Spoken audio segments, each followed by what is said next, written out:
Welcome to Indiana Sports Beat Radio, brought to you by the Hard Truth Distilling Company in Brown County, Indiana. So for the thousands in attendance and the millions watching around the world.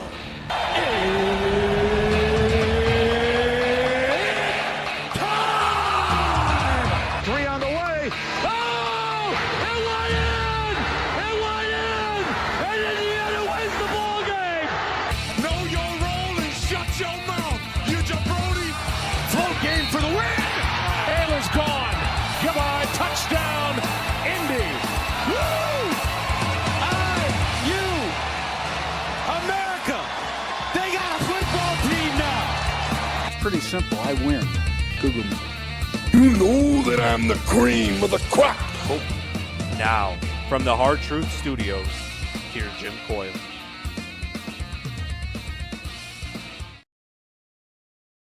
It's time, and welcome to Indiana Sports Beat Radio. Another edition coming at you here on this Thursday. Glad to have you with us. As always, appreciate you joining us no matter where or how you're on board. Whether it's on one of our great affiliates like 97.7 ESPN, The Ref, always the right call down in Evansville, or up in the region on the voice of the region, 1230 AM, 104.7 FM, WJOB, or in Fort Wayne on Fort Wayne's only sports station, 1380 The Fan. Just keep it locked right here. There's no need to go anywhere else all day. If you're traveling, late afternoons, whatever, they've all got you covered. And we've got you covered as well. Plenty to get to today on the program. Coach Shannon Griffith will join us in this first hour along with Bob Kravitz. We'll talk some Indiana football, some Indiana basketball, maybe some Colts. The Pacers are rolling. Not a lot to talk about positively with Indiana basketball, unfortunately. But Keith Smart has taken a head coaching job at Utah Prep, which has currently, it's like Montverde or IMG, and right now the number one recruit in the country, AJ DeBansa, hails from there. So congratulations to Keith for that. I want to shout out to Mark H. He one of the messages, I'll try to respond to as many messages to the Facebook side of the YouTube side of things, excuse me. And you can follow us on YouTube if you miss any of the shows on radio. But he sent in a message yesterday that he's 62. He only lives 30 minutes away and never been to an Indiana football game. But after this season, he was so inspired, he went out and he bought season tickets. So that's an impact. That's having an impact. Let me tell you, Indiana football will welcome 31 newcomers. We'll talk about that. 24 cars broken into up in Michigan at a game the other night. They were not parked at Michigan. They were parked at a high school, an adjoining high school that uses their lots to sell parking passes. I'm sure because Michigan charges so stinking much. You know, they charge the media $50 for parking for football. Yeah, that's a fact. That's crazy. The other day in the Indiana basketball presser, I asked, it ended up going to Anthony. It would have been to whomever was in the chair. Let me say that first of all. That would have been the question. But the question was all the things that they talk about need to be changed, need to be done. How they need to do this, do that. My question was, why is it not already being done that way? But now, Mike, I have a same simple question again.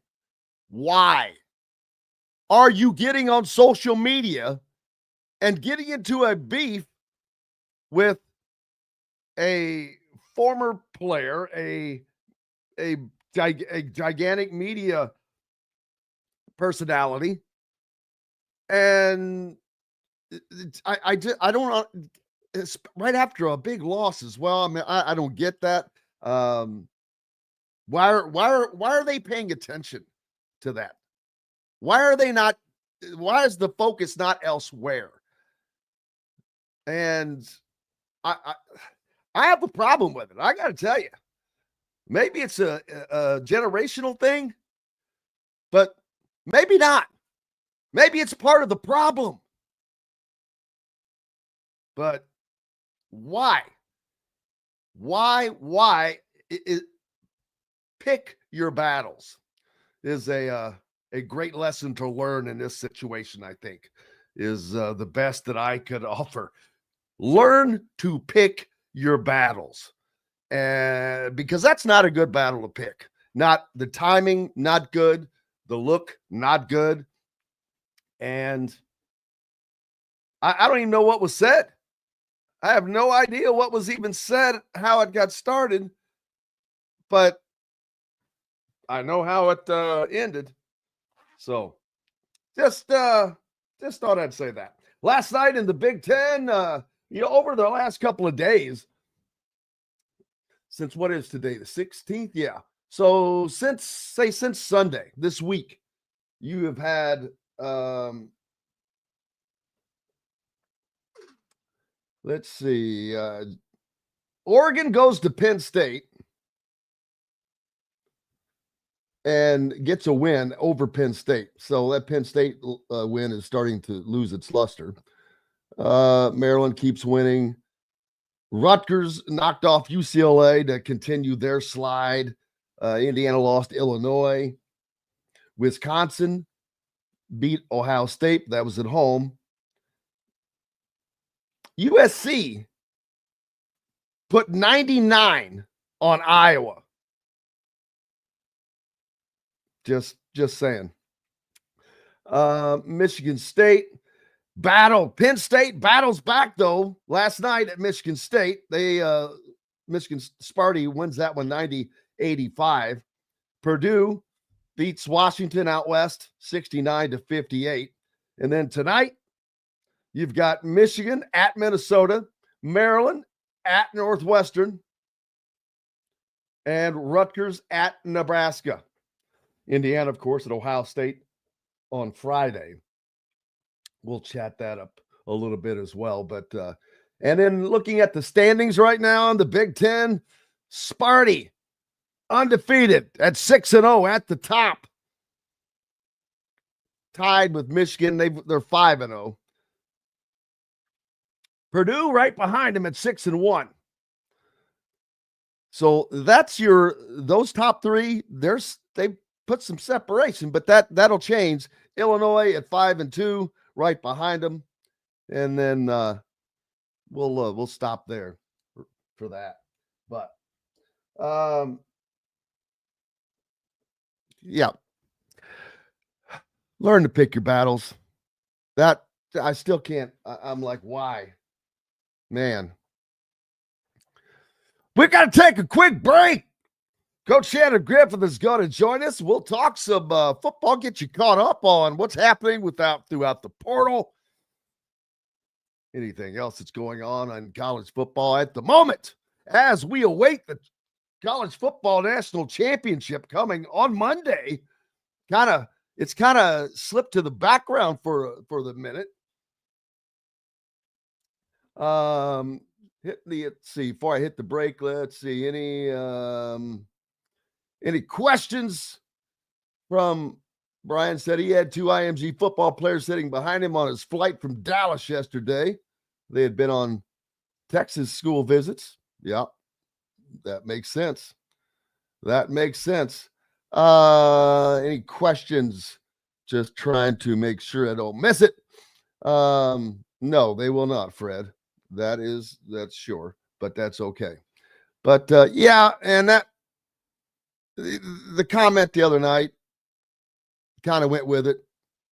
I'm jumping around here, but this is going back to the beef yesterday with Luke Goody got into on, which of all people, he's a super good young man.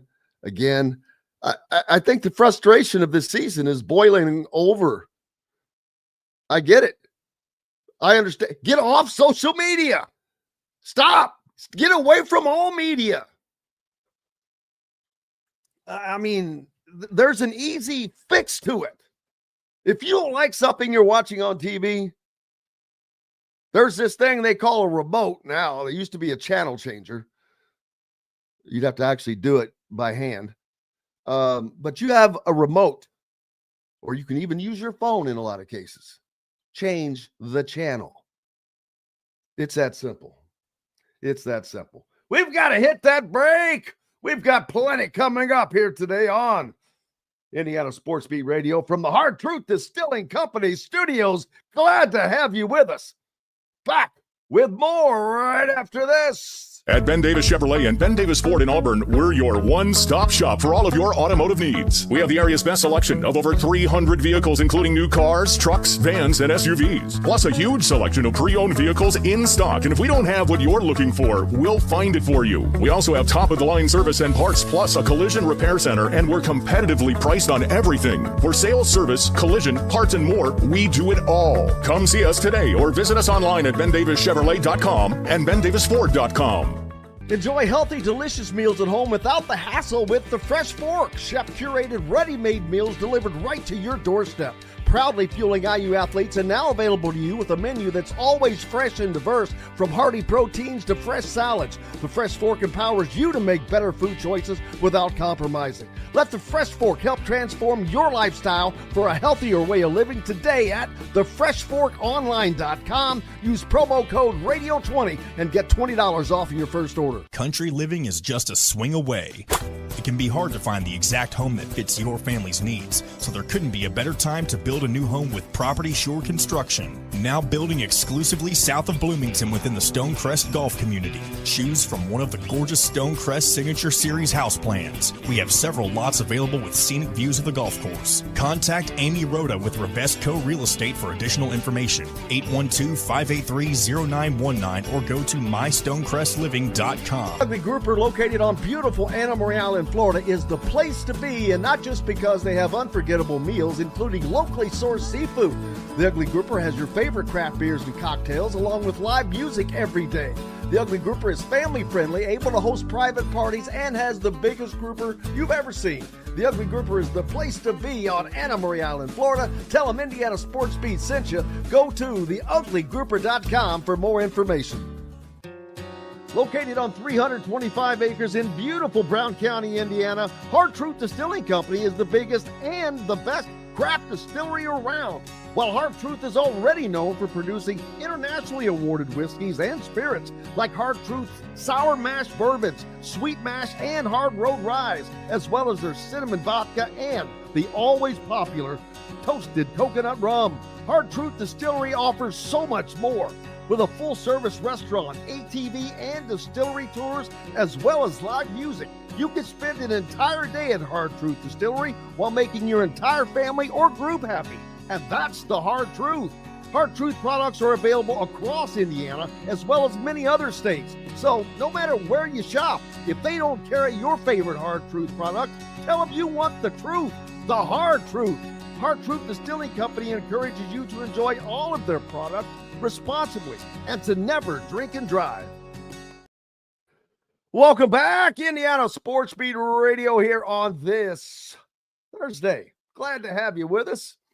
Coach Shannon Griffith joining us now here at the Hard Truth Distilling Company studios from Hoosier Tailgate. How are you, sir?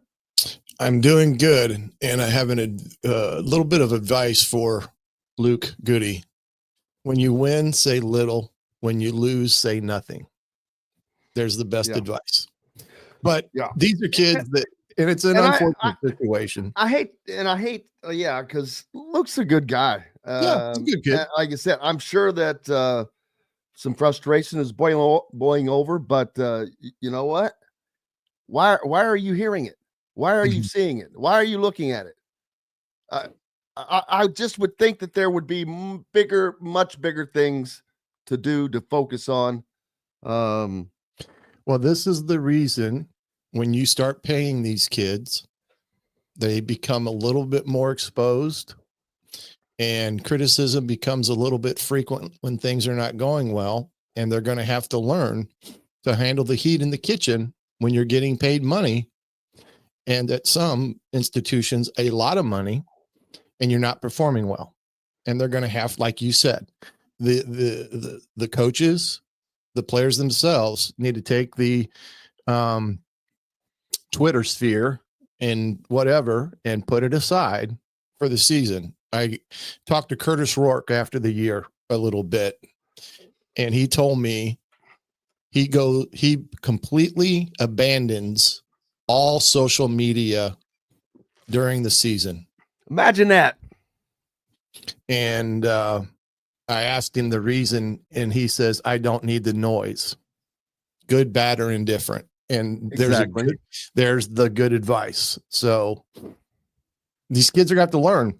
But when you're getting paid, regardless of sport, you're going to get criticized, and you're going to get criticized in the media if you're not playing well, just like the NBA and NFL. And, it is what it is. So I think that it just comes down to the inner culture of the particular regime. Agreed. Because it doesn't happen under, like, let's say videos of dancing, doing some dancing, duo dancing. What is that? And again, I'm not trying to pick on people, but you don't see that kind of stuff coming from the football team. It's a complete different mindset. One is seems really unfocused. I've got to be honest with you. Undisciplined. It does not seem to be about the thing. Does not seem to be the thing. If you know what I mean. The main thing is not the main thing. Right. In one sport, the main thing is the main thing, and the other sport, there doesn't seem to be a main thing. Yeah. Well, and that's a problem. Yeah. And you're right. It may be something that has to be addressed on a grander scale. Oh, it will, but it will be in March. Well, what about Curt Cignetti? How about that young man? Even though he's not coach of the year, multiple coaches of the year. Yeah. You know what? I really wanted to. He received, I think, the Eddie Robinson Football Writers Association of America Coach of the Year award. Thanking everyone. He really, the Walter Camp. Yeah, really thank the fans at the end of that one, talking about how the fans really turned it over the second half of the season. I mean, that made a true mark on himself. I mean, it made a mark on Curt Cignetti. I mean, that was an impact to him. So, and going forward, I think he's loving all of this. He truly is. He loves being at Indiana now, and he's loving what he is building. And it's got to, and I can only imagine why. I mean, gee whiz. Yeah, recognition happens when things go well, and they had a great year. And like I said, and the next step is going to be the toughest one for Indiana because of the expectations have risen exponentially. And he doesn't mind that. I mean, you can listen to the way he talks, never satisfied, and always striving to be the best they can be each and every day. And, that's why this portal stuff for him and the Hoosiers has been quite impressive again to see.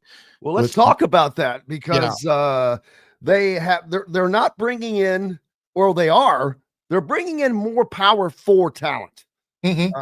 Last year's team, 31 transfers maybe last year, but they have 31 newcomers coming in this spring. But I don't think all of them, I think that's a combination of transfers and some early enrollee freshmen, maybe. They had 14 of their 20 some odd first years early enroll, which is huge to get that many kids on campus. I mean, and these guys they're chomping at the bit now after what happened with Indiana last season. So those guys are they can't wait to get back. And the ones that were here, they can't wait to get back to work. They want to take it to another level. But Right. let's talk about some of these transfer portals. So obviously, the class of the class is Fernando Mendoza, that quarterback, the quarterback that from Cal, the transfer, Yeah. brother of Alberto Mendoza, who's already on the roster. But you're replacing a 3,000-yard thrower with a 3,000-yard thrower. And I don't know if it's a move up or a lateral move. And by lateral move, I don't mean that negatively, Negative, right. because I mean, Curtis Rourke had a great damn year. Are you kidding me? But I think it's a little bit of a step up because he's younger. He's been thrown for a lot of yards already. He's thrown for over 5,000 yards in his first 2 collegiate seasons. That's going to, and imagine when he's in a system like Kurt Signetti's with this talent, Coach. Well, yeah. And, he's coming from a system as well that puts a lot on the quarterback in what they do. And the one thing with Fernando that I do think is maybe a tad better is the ability that he has to get on the perimeter by moving the pocket, changing launch points and things of that nature to help the protection. And we saw in games where Indiana did struggle with protection against, high level defenses, Ohio State, Notre Dame, Michigan, and being able to move the pocket will help that in the grand scheme of things. And we know why that was a little bit difficult with Curtis, with him having the knee problems. So I do think it's a good thing. I think there'll be great competition in the spring. And I think that's the one thing that ultimately helps that position is when you have multiple competitive positions, it only makes you better as a team, especially when you're looking at the depth issue that always seems to plague Indiana at times. And I think they were able to bolster some of those positions where they lacked depth. I asked if anyone had a question earlier, and Cheryl Sizemore on the Andy Moore Honda hotline jumped in and says, "Yeah, I got a question. Anyone looking to buy or sell a home in the Indianapolis area, just reach out to Cheryl Sizemore." Got that right. Hey, we get that in there right there, baby. You don't get any better than that. One of our great supporters. Love Cheryl Sizemore. And if you are looking to buy or sell a home in the Indianapolis area, then we would definitely appreciate you reaching out to Cheryl. And I think the other thing that will help is, the new quarterback, Coach Whitmer, coming from the NFL. And talk about that hire. First of all, now that is a step up. I wish I had it at the hand. Kurt Signetti's presser back when that first happened, and he talked about it and said, "Hey, Tino's been with me. I love him. We're gonna miss him, but don't think we're not gonna. But get better. It's on onwards and upwards." Well, he wasn't lying. This is a great replacement because you talk about this speaks to recruits. Yes. Having a guy like this, he can talk not only the language that they want to hear, but obviously help get them to where they want to get to. Yes. Coach Whitmer, being that he's in, NFL, he's been with 3 or 4 different organizations working with quarterbacks, most recently in Atlanta with Penix as well, working with him. But I do think the fact that he has NFL background will be an attractive recruiting aspect, especially at the quarterback position, because if you're going to get the top quarterbacks in the country, you have to show how they're going to get them prepared to go into the league. I mean, that's just the nature of college football today. These kids want to know how they're going to get in the league. And this is where the portal becomes vitally important as well. When your kids are looking around on where to go, especially top talent, they want to know how you're going to make them better to get in the league. And when you have somebody with NFL coaching background, they're able to tell them, this is what you can expect. This is how we're going to do it. This is how I prepare you for the NFL, so that when you go to the combine or whether pro day, you're going to be ready to attack that and feel like you're on top of it, rather than being somebody that's at a loss for what to expect. So it's vitally important in that regard. And, I just think Indiana right now, because of what they've done and did it as fast as they have, there's I don't want to say a bandwagon effect for recruits, but you got corners coming in here that want to play in Bryant Haynes' defense. Now, I know that there are some suitors for Mr. Haynes, one being Penn State. I don't know where that will go. I doubt Kurt Cignetti's going to let Bryant Haynes get away to Penn State, especially with the monetary aspects that he has to be able to match anything that Penn State would throw at him. But the Boykin kid that just came in, he's a talented kid. Gandy, another one that I think is going to be a great pickup from Pitt. He's another cover corner, shutdown corner like D'Angelo is. And, with Lewis Moore coming back in the second, secondary, the back end there, I do think they strengthened their secondary. Offensively, they got two talented tight ends coming in, one from Tennessee, one from Wisconsin. The guy from Tennessee also was at Notre Dame. I've seen some videos on him. His stats are not eye-popping, but he's a good-looking tight end. By that I mean he's good size, good hands, good speed. He's not your old school tight end. Today's tight end is Gronkowski and those kind of guys, man. That's not how it used to be. But he's a good, and surprisingly, Indiana did not utilize the tight end as much as I thought they would last year, because that had been a staple of Kurt Cignetti's offense. Yeah, and that also may have been due to a quarterback that they didn't feel like could throw the ball vertically as well at James Madison, and they were, more crossing route type mentality. Touche, good point. Yeah, so, but they're going to have to replace Horton. He's a kid that he was a workhorse. He was a workhorse that was unnoticed at times, but that's the best thing. Unnoticed. He did things that, exactly what you're saying. He did things that a lot of people just didn't see. Yeah, he blocked very well. He was a very good blocking tight end. And I do think the Holden States kid will be pretty good at that. He's fit, he can be. That's the kid actually I was talking about. Daggone it. My bad. Yeah, Holden. He's the kid that was at Tennessee, was at Notre Dame before. We don't know why, the transfers and jumps and things of that nature.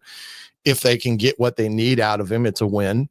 I think physicality is one of them, because they want to be physical at the point of attack. But I do think they got what they needed, and getting the Tyler Morris kid from Michigan, the wide receiver, who I think has a little bit more top end speed than what Indiana had last year.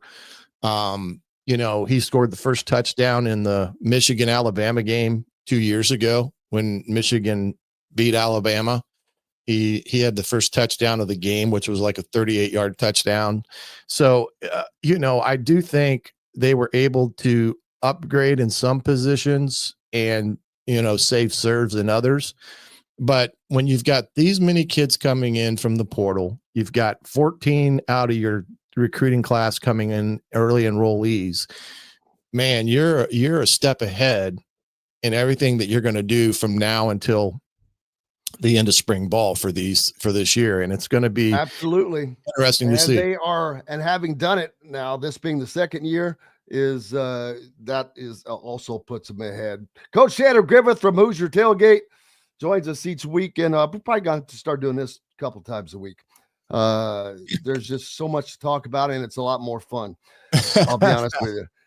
All right, make sure you Parker. give him a follow. Hey, we've got more coming up with Sir Bob Kravitz when we return to the Hard Truth Distilling Company studios right after this break. If you're looking for a great gift for the Indiana sports, man, located on 325 acres in beautiful Brown County, Indiana, Hard Truth Distilling Company is the biggest and the best craft distillery around. While Hard Truth is already known for producing internationally awarded whiskeys and spirits like Hard Truth's sour mash bourbons, sweet mash, and hard road ryes, as well as their cinnamon vodka and the always popular toasted coconut rum. Hard Truth Distillery offers so much more.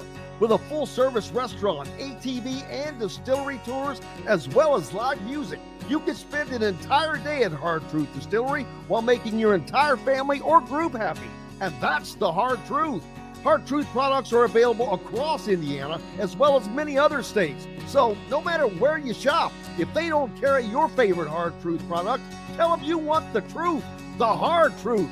Hard Truth Distilling Company encourages you to enjoy all of their products responsibly and to never drink and drive.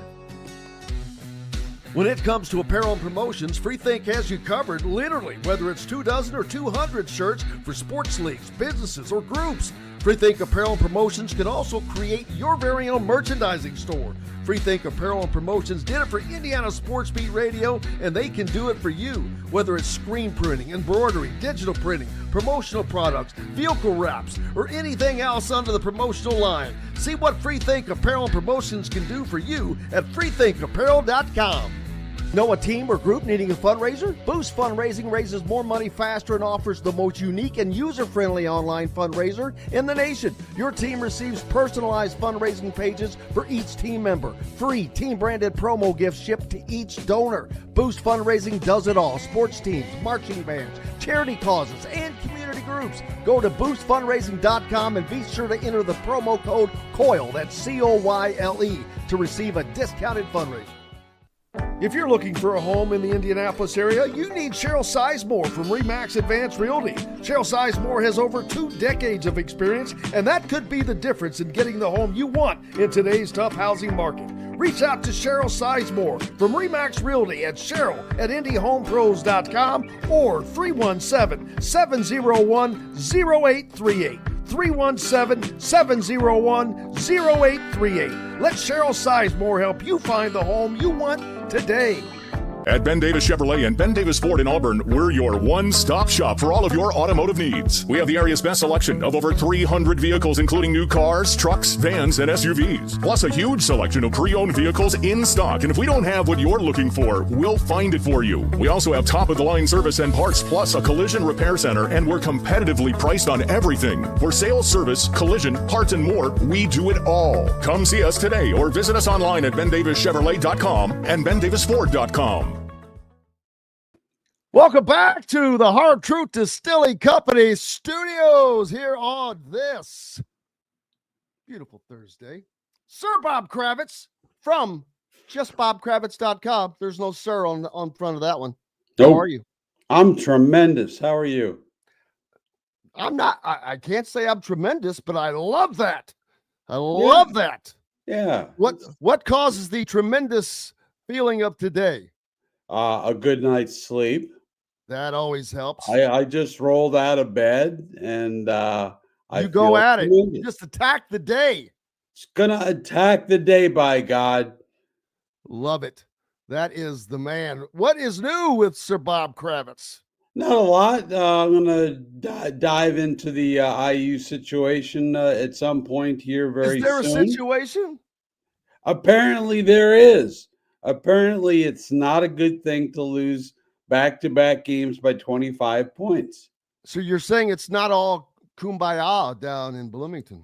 Well, you know, when does Buckner's time end as the head of? I think this summer.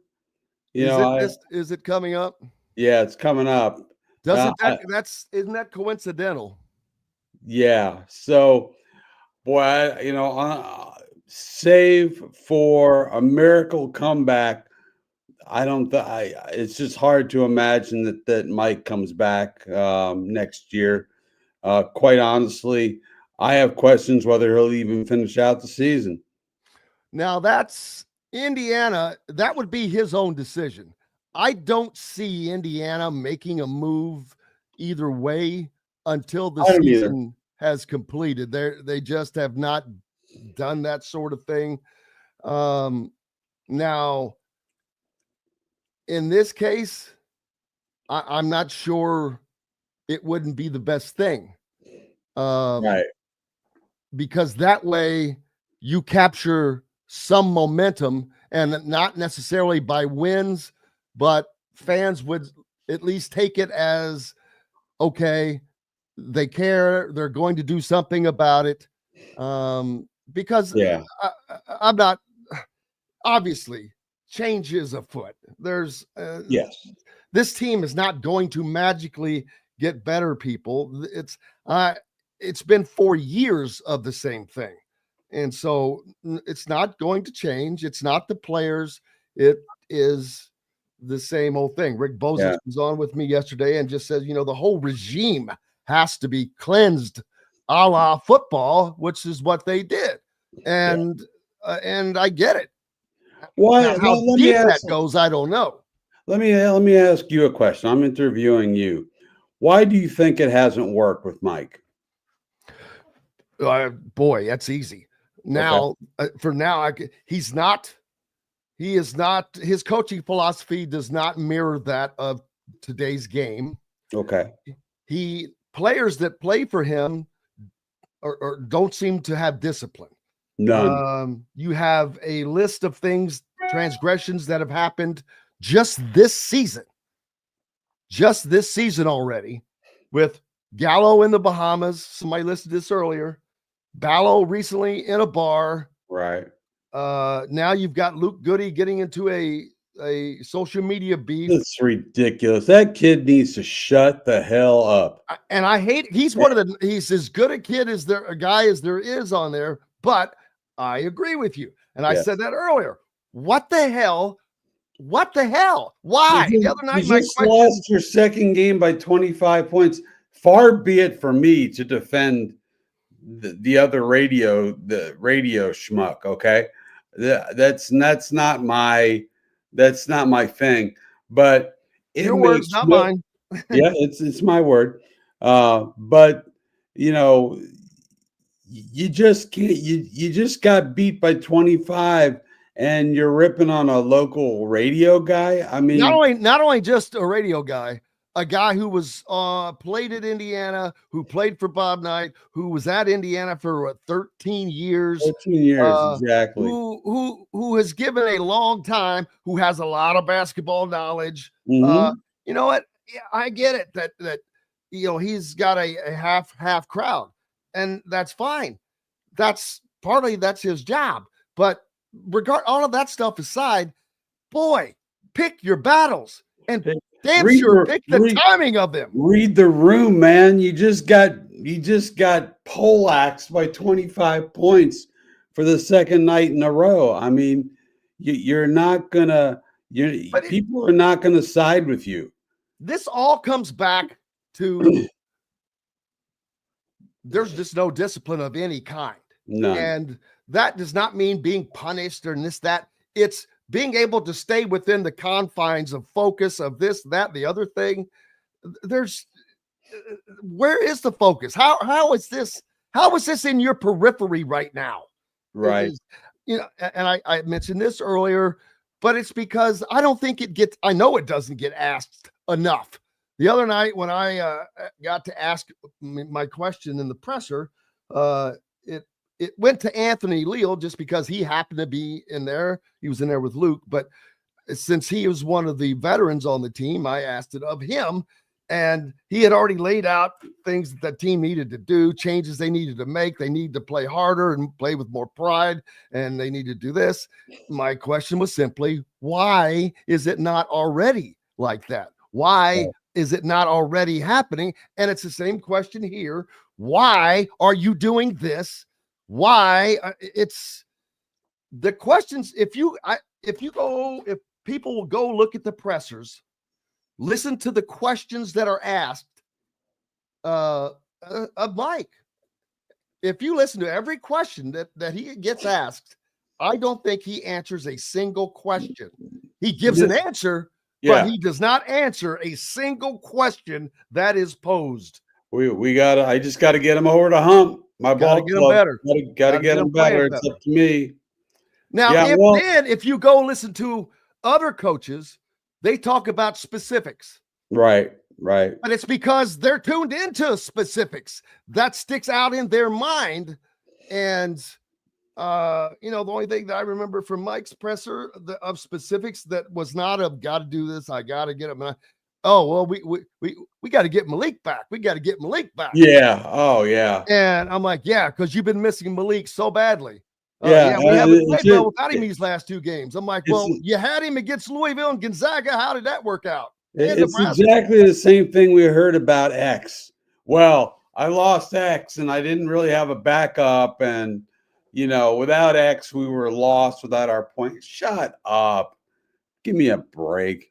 Well, here he was asked here, speaking of the devil, all right, he was asked, why has it at the beginning of the season, he said this is the best lineup that he's had. Well, it should be. He better say that. He handpicked them.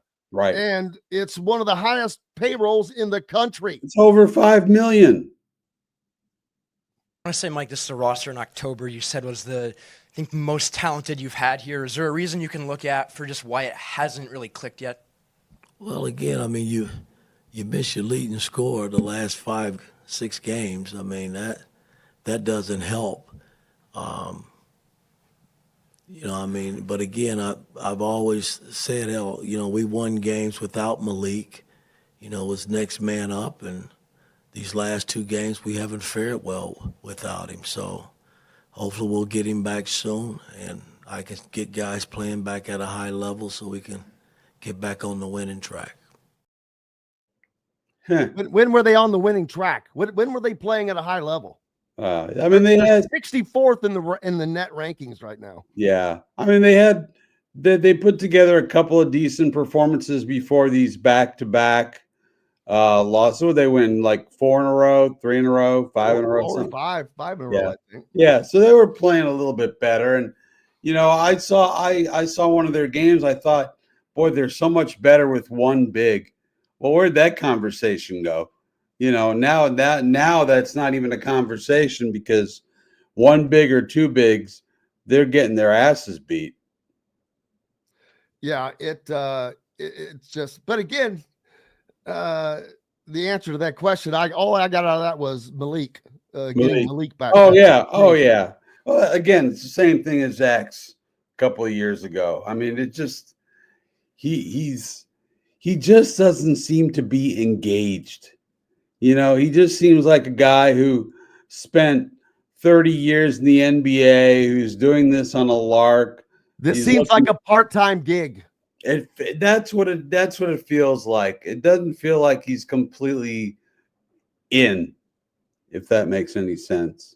Boy, that's one of the. I wish I had that on the wall. Joe R. on the comment said, "Nothing bad ever comes from shutting up." Yeah. Boy, I like that. Yeah, that's something. But hey, they've got a lot of games ahead of them. They got opportunities. I mean, they got 5 of the next 7 on the road, and I believe all 7 of those games are quad ones. So, it's entirely. They have an opportunity to get things turned around. I just don't see it happening. I mean, you know what they are in quad 1 games this year? 1-5. 1-5. So, do you know what they are under Mike Woodson? No. 15-35 in quad 1 games. Yes, you know what Mike Woodson has to say about that? He's missing. Why they cannot beat the good teams? Well, I mean, we've had some good games against big time opponents over the 3 years. The record doesn't indicate that. It's tough, I mean, when you prepare and you work, because we work and practice, we do all the things that you're supposed to do going into the game, and guys just didn't. They didn't step up tonight, and they didn't step up in the Iowa game. You know, I can't go back to past years. Coach was staring me in the face right now, and we just got to continue to work. I mean, still a long season. Hopefully we'll get Malik back soon. He's a big piece to what we do. And we could get guys back playing the way I expect us to play. That was Mike Woodson on why they have had little success in quad one games. And I don't know when those big time games were that he mentioned, other than Purdue. I missed Purdue. They beat Purdue when Shafino went nuts. Yeah. Other than that, I'm like, I'm missing it. I don't remember. Yeah. That could have been. But regardless of that. I gotta coach what's in front of me. I'm like, you're the cook, man. I mean, you're the architect. You bought all the groceries. Now cook. Exactly. It's like he's still. It doesn't matter. I don't know why I let myself get sucked into down that rabbit hole, because that's what I tell the fans. Just relax. I mean, I've said all along that if there's going to be change, it will follow a bad season. Yes. Not going to follow a happy kumbaya type of season. So This is going to be the type of thing that is endured. Now, then the biggest question is, where does Indiana go next? Yeah. If there is a change made, which we all are expecting that there will be. Where does Indiana go next? Well, that's a great question. I was just thinking that myself. I mean, Dusty May would have been, geez. And you know what? As much as I have thought he's off the table, he's not off the table from a financial standpoint. Okay. Do you know what his buyout is? No, I don't. Just to put it in perspective, Nate Oates at Alabama, his current buyout is $18 million. Holy crap. Dusty May, his buyout May 1st will be $4 million. Well, it's nothing. Exactly. In this day and age, I'm like, you think he did that for a reason? That was brought up yesterday in a comment that someone made. I'm like, okay, I have shied away to saying that Indiana could get him because I don't know that he still has his family still lives here.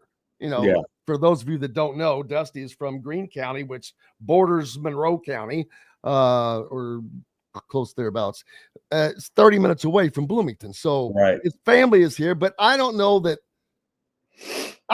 that really matters. But I am shocked by the buyout at Michigan, no less. Yeah, that's unbelievable. And maybe in the back of his mind, he's thinking, I want to be prepared to move in case there is a change at Indiana. I don't know. I'd have to call one of my buddies from who covers him and find out what that's all about. But it would also be interesting. It would also be interesting to see if there's any language, Bob, that for Indiana. Of all the dumb things Fred Glass did, he did do one smart thing. And in Terry Morin's contract, her out was like, I don't know, whatever it was, maybe $1 million, except for one school, Purdue.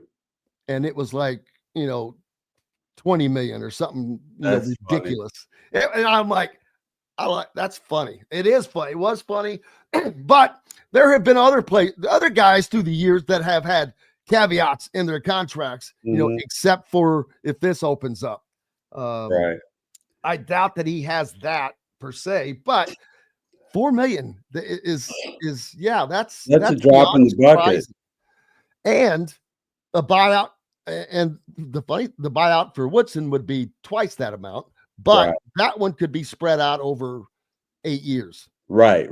So I think $1 million a year. But does Dusty May want to come to Indiana with what's going on right now?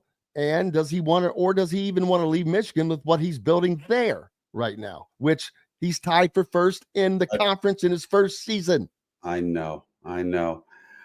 Boy, that's a tough one. I'm trying to think of you know what's going to happen. The NCAA tournament's going to happen, and somebody's going to emerge as the hot young candidate, and they'll take a look at that, and they'll end up screwing themselves yet again. I don't know. I don't know where they turn at this point, Jim. I really don't. Yeah, I don't. Well, I mean, I've got to pick if they could get Dusty, he would be a great get for him. Oh, absolutely. I mean, look what he's doing. But I think Chris Beard would be a tremendous get. I mean, those two guys that were just mentioned have to be the top two that you would want. Both are winners. They win wherever they go. Dusty has done it at whatever level, and Chris Beard has done it as well. In Ole Miss just went into where and won. They go into Alabama. Oh yeah, yes. They've had some big wins. Yeah, he inherited a 13-22 team when he last year was his first season. The year before that, Ole Miss was 13-22. They started out 15-0 last season. This season they were ranked early. They're ranked now, and that is in a uber ultra competitive slaughterhouse SEC. Yes. I've always been a Beard fan. I liked him when he was it was at Texas Tech, right? Yeah, Texas Tech. Yep. He was an assistant to Bob Knight. He was an assistant to Knight. Yeah. Which ironically, so that checks a box that I could care less about. I don't care either. But there are some that do. But he is one of the few that you can see some carryover. Defense. Yeah. Defense. But his teams play hard. They play really hard. But a lot of coaches' teams do that. So it's not just one guy. Right. I can say one thing, and Indiana does not have that now. They do not play hard. They do not play with pride. They do not understand that level. And how does the Pac-12 player of the year, rookie of the year, freshman year, whatever, he hasn't regressed. He's been like the only. He's been pretty good solid all year. Kanan Carlisle has been a complete bust. Terrible. But yeah, that's probably $500,000 right there. You know, it's crazy. Back in the day when I wrote about college players, I may write about this. When I wrote about college players, I didn't criticize them that harshly, because all they were getting was a scholarship. That was their payment. They're basically doing it, for the opportunity. Now they're all making hundreds of thousands of dollars, if not millions of dollars. I want to see a performance. I want to see effort. I want to see something that makes me proud to be an alum of Indiana University. This crap cannot stand. And boy, like I say, I'm not sure where they go from here, except to fire Woody at the end of the year and start looking. Yeah, well, they have to get it right, but you also have to consider that Scott Dolson got it right for football. Boy, did he ever. And so he's not going, and he knows how important this is. No one knows more than he does. The question is whether he'll have the freedom, because I think he got kind of pushed into the Woodson hire, honestly. Oh, who doesn't? Yeah. So, and now I don't think he was forced to not make a move last year. I don't think he would have made a move last year, although he should have. They should have made the move, been proactive. That would have shown that, all right, we're serious about this. Now you're forced into a position. You go into this You could have made the move, gotten better without having any of the negativity. Right. Now you're back to having all of this negativity around the program, and it's not good. It is like it festers, and it hasn't healed from Archie Miller.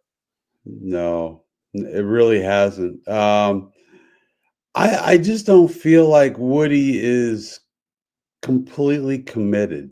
No, I don't think he knows how deep the commitment it takes. I've said that. That's an issue. I don't think he understands the commitment a college coach has to make. Right. A college coach has to be in the gym watching players play a lot.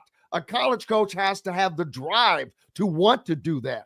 A college coach has to have the will, the drive to be the best and to do whatever it takes. Earlier, during that last piece I played, he said, we do all the things we're supposed to do before the games in practice. And I'm like, really? I don't know that he knows all of the things they're supposed to do because they don't do them on the court. No, they don't. They're not. So that's enough of a beatdown session. What's up next for you? Beats the hell out of me. I'm probably going to jump into the IU fray at some point. I wrote about 10 years of Deflategate yesterday, since Deflategate.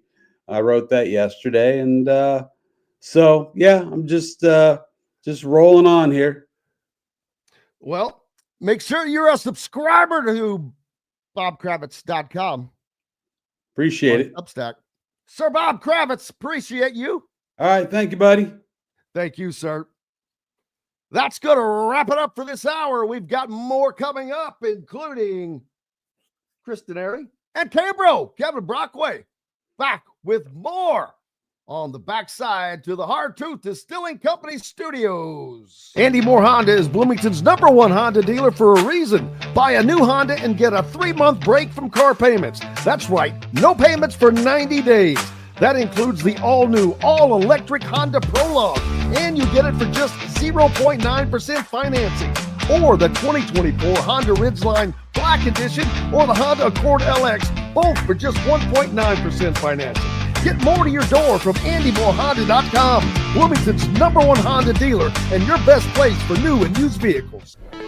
Hoosier Hanks East, located on College Ball Road in front of Kroger in Bloomington, is everything you could want. Great food like their custom pizzas, wings, wraps, unbeatable daily drink specials, live music on Fridays, and Hoosier Hanks East is home to Inside Indiana Football and Inside Indiana Basketball coaches shows hosted by Don Fisher. Be on the lookout for Hoosier Hanks ticket giveaways to Indiana and Colts games on social media. Stop by and meet Hoosier Hank at Hoosier Hanks East on College Ball Road in Bloomington.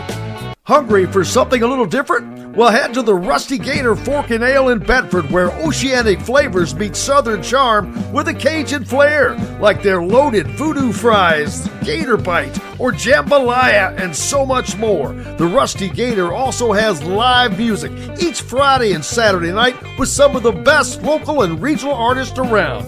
Visit the Rusty Gator Fork and Ale in Bedford and get your Cajun on.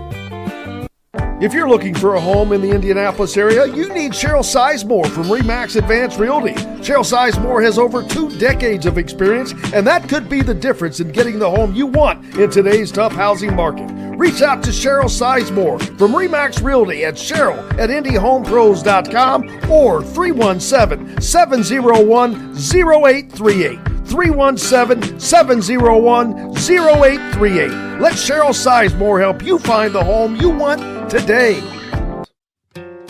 Located on 325 acres in beautiful Brown County, Indiana, Hard Truth Distilling Company is the biggest and the best craft distillery around. While Hard Truth is already known for producing internationally awarded whiskeys and spirits like Hard Truth's sour mash bourbons, sweet mash, and hard road ryes, as well as their cinnamon vodka and the always popular toasted coconut rum.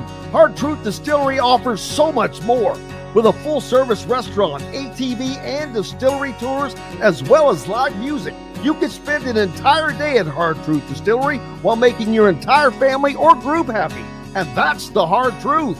Hard Truth products are available across Indiana as well as many other states. So no matter where you shop, if they don't carry your favorite Hard Truth product, tell them you want the truth, the Hard Truth. Heart Truth Distilling Company encourages you to enjoy all of their products responsibly and to never drink and drive.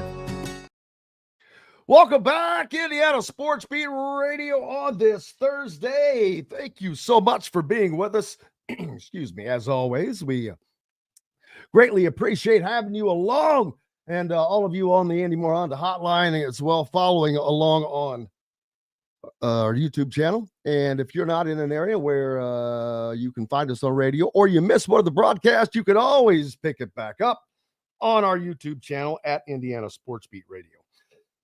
And you can actually find all of our content there, including our post-game pressers, any interviews that are done, after everything extra, post-game shows, all things available for you at Indiana Sports Beat Radio on YouTube.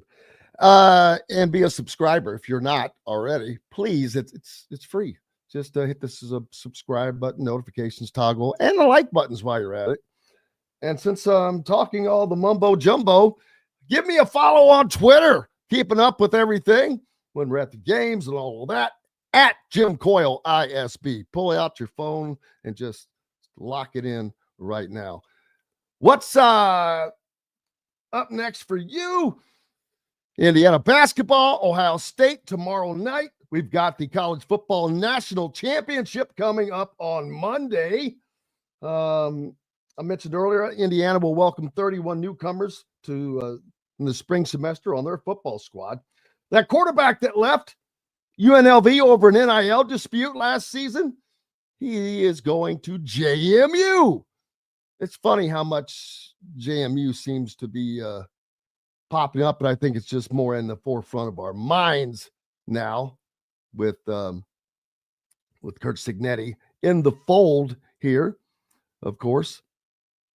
That makes the most sense why we always think that. But, got the wrong one there. What else was I going to talk about? I mentioned those 24 cars that got broken into earlier in Michigan at a Michigan basketball game.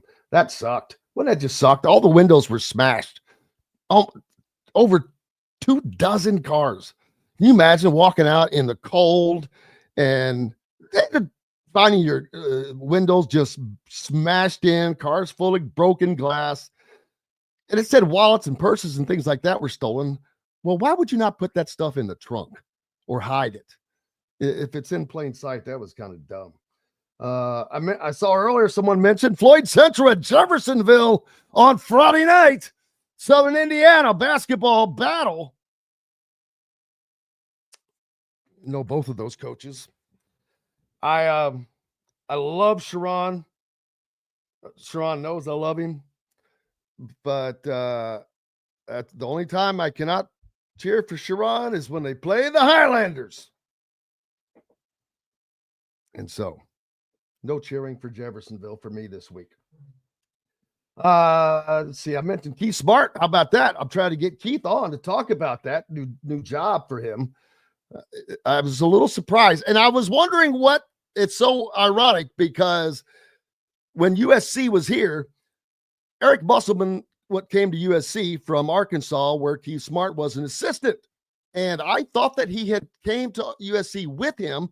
And at the Big Ten basketball media days earlier this year, or last year now, I asked Eric that if Keith was still with him, and he said, yeah. So I don't know when that happened or whatever, but there was a change. There was a change. Let's see.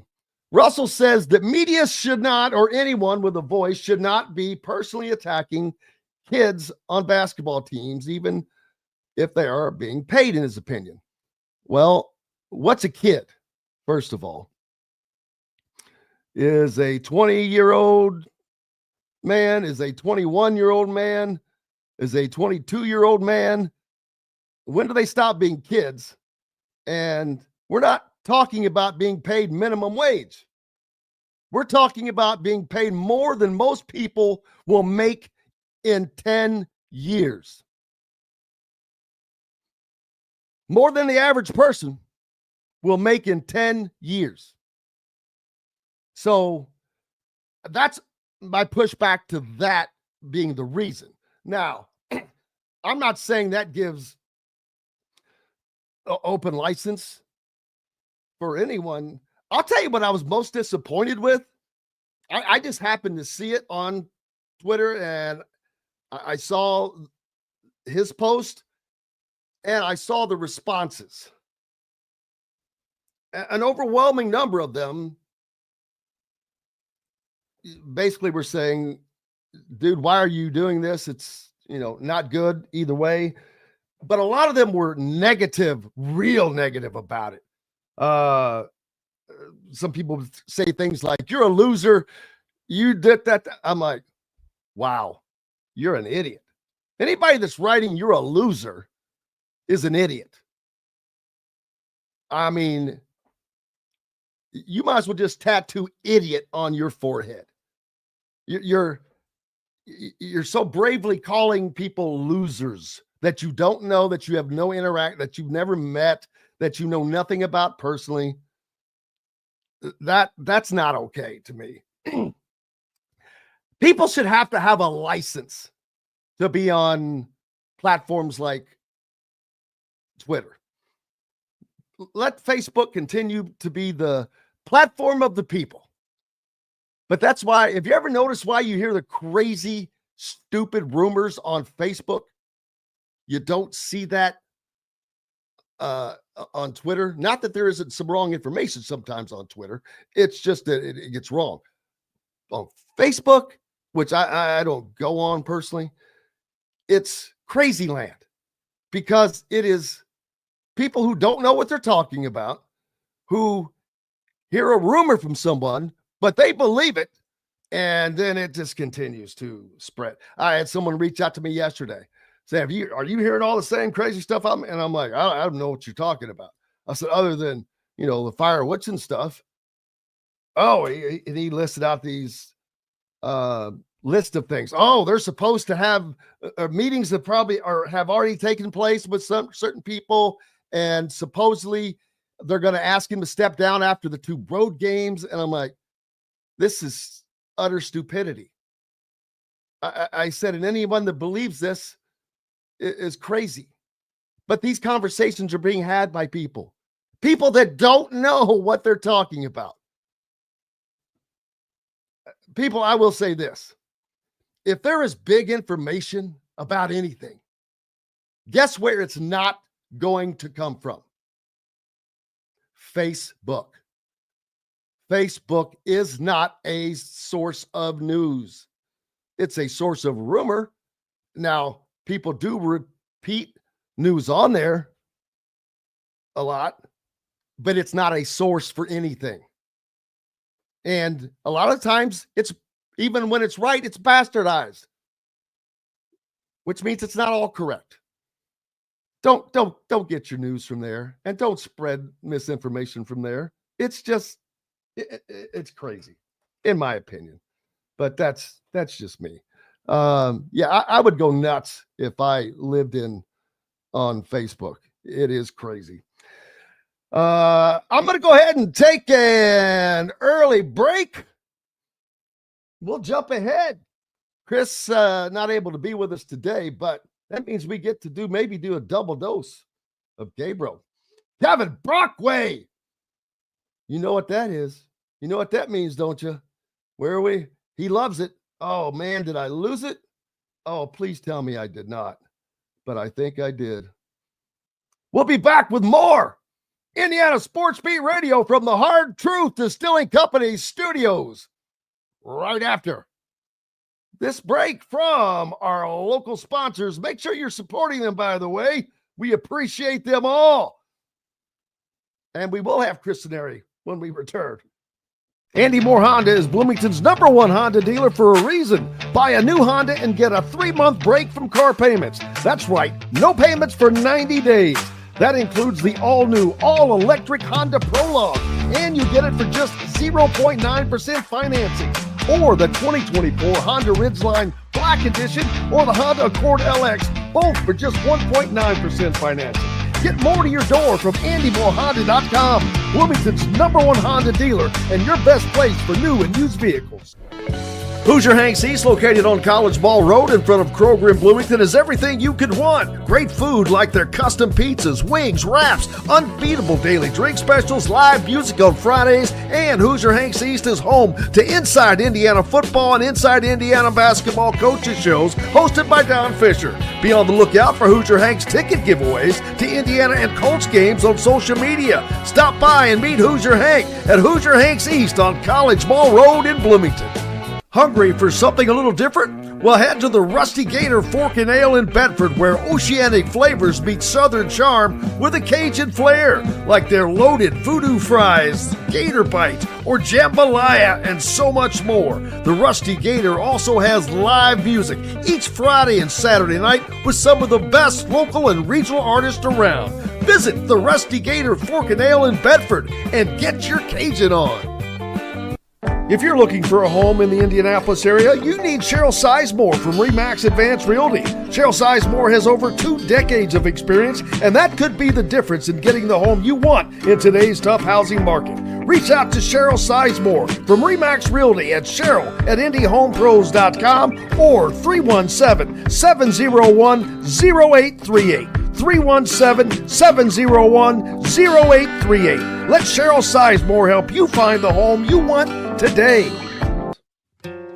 Located on 325 acres in beautiful Brown County, Indiana, Hard Truth Distilling Company is the biggest and the best craft distillery around. While Hard Truth is already known for producing internationally awarded whiskeys and spirits like Hard Truth's sour mash bourbons, sweet mash, and hard road ryes, as well as their cinnamon vodka and the always popular toasted coconut rum. Hard Truth Distillery offers so much more. With a full-service restaurant, ATV, and distillery tours, as well as live music, you can spend an entire day at Hard Truth Distillery while making your entire family or group happy. And that's the Hard Truth.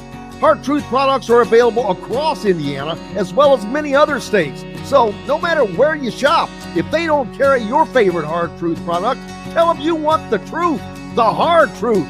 Hard Truth Distilling Company encourages you to enjoy all of their products responsibly and to never drink and drive. Welcome back to the Hard Truth Distilling Company studios, joined now by 2 of our favorites, Chris Denari and K-Bro, Kevin Brockway. How are both of you? Chris, how are you doing?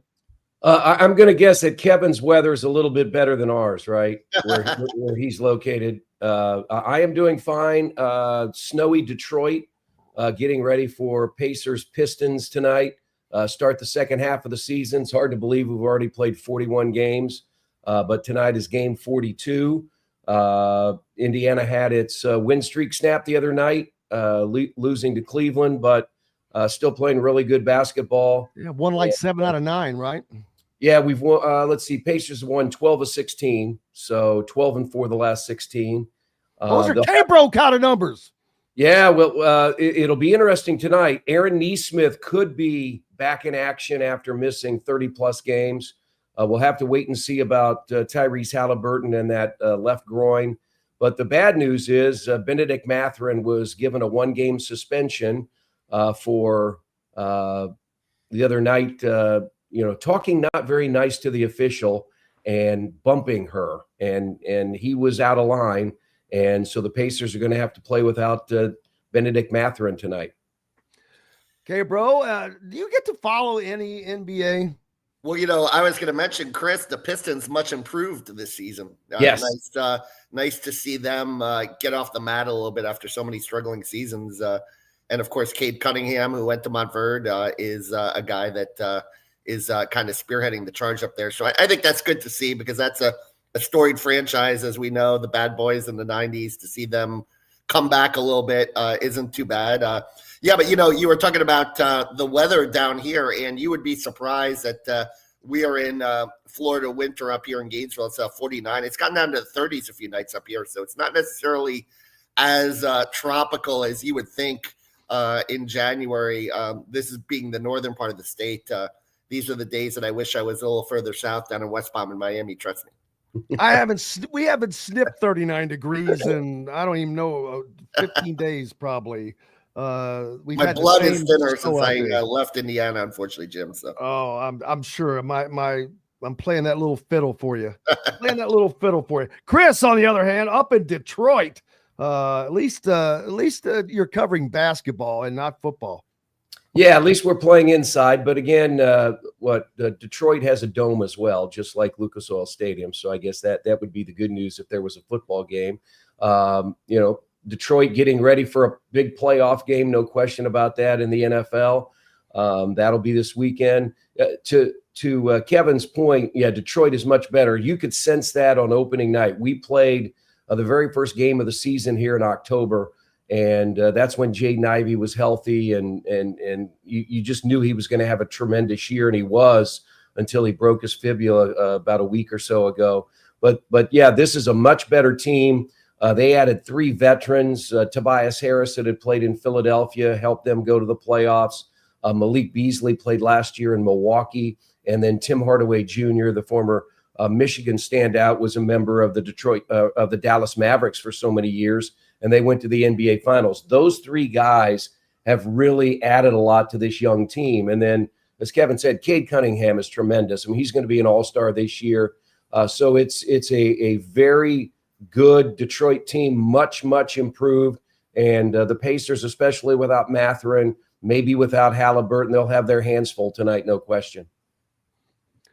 Yeah, and they have been playing well. As a matter of fact, they may have turned around better than any team in the NBA. The start of the season was not great. Obviously, there were a lot of questions. People were like, what happened to the Pacers? Where'd the Pacers go? And then all of a sudden, they hit that, was it the Christmas break, or did it happen? I can't, like right around there. It just, a switch was flipped, and Tyrese Halliburton has kind of led the charge. Yeah, and I think one of the things is they got a little healthier. Andrew Nembhard, who started his career down at Florida, played at Gonzaga, now in his 3rd year. I mean, he's just been so impactful and so important to this team. We like to say that he's a connector, he's the glue, he's the soul of the team for what he does on the offensive and defensive end. And he missed about 14 or 15 games. Ben Shepherd, who had a really good rookie year, missed about 10 or 12 games. And then with Neesmith out, you had 3 very important pieces to this team. They may not be Halliburton or Turner or Siakam, but you take 3 guys like that off the floor. They're 3 of your better defenders. They're 3 of your better cutters. They just make a lot of things happen on both ends of the floor. And once they got Nembhard back on a regular basis, they got Ben Shepherd back. It just meant so much to that offense, and defensively they became better as well. Okay, bro. Who's your team? Do you have a team? The Brooklyn Nets, who are very much struggling, but I followed them when they were the New Jersey Nets back in the day. I go back to Buck Williams and Otis Birdsong. That was my first Dr. team. J? Dr. J? No, but I'm not that old, Jim. Come on. Early 80s Nets, when they had Darryl Dawkins, Chocolate Thunder, and they upset the Sixers the year after they were the NBA champions in '83, and I was actually in the stands when they lost to Milwaukee Game 6. That was that Sidney Moncrief, Paul Pressey team.